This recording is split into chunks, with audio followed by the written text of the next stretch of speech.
t'es déjà demandé pourquoi les mecs au hockey se mettent des patates en plein match? Une patate? Dans tous les cas, je te donnerai une patate. Sous les yeux de l'arbitre et sans se faire virer direct, c'est autorisé ou interdit, on t'explique. Je te rassure tout de suite, se battre au hockey c'est interdit dans les règles officielles, mais comme souvent dans le sport, il y a la règle et la tolérance. En NHL, la ligue nord-américaine regroupant les franchises du Canada et des États-Unis, c'est toléré, donc les mecs se mettent sur la tronche sans risquer grand chose. Généralement, ils prennent une petite pénalité de 5 minutes, mais rarement des suspensions ou des sanctions disciplinaires. Par contre, dans les compétitions régies par la Fédération internationale, c'est niet, t'as pas le droit de te battre. Tu vas vouloir comparer ça à la NBA, mais le hockey étant beaucoup plus physique que le basket, difficile d'établir les mêmes règles. Mais pourquoi ils laissent faire aux États-Unis? En fait, c'est vu comme un moyen d'éviter le pire.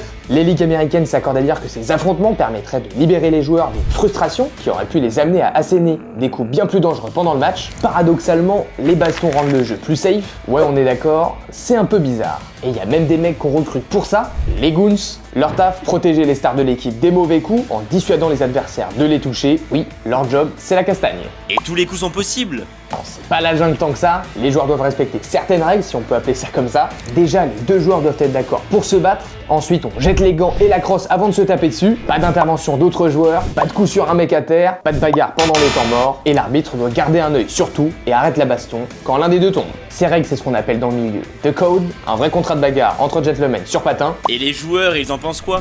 D'après un sondage mené en 2011 par CBC et l'association des joueurs, 98% des joueurs de la NHL sont pour les bagarres. Certains kiffent tellement que t'as même des sites comme Hockey Fights où tu peux voter pour le gagnant du combat. Oui, comme dans un UFC version glacée.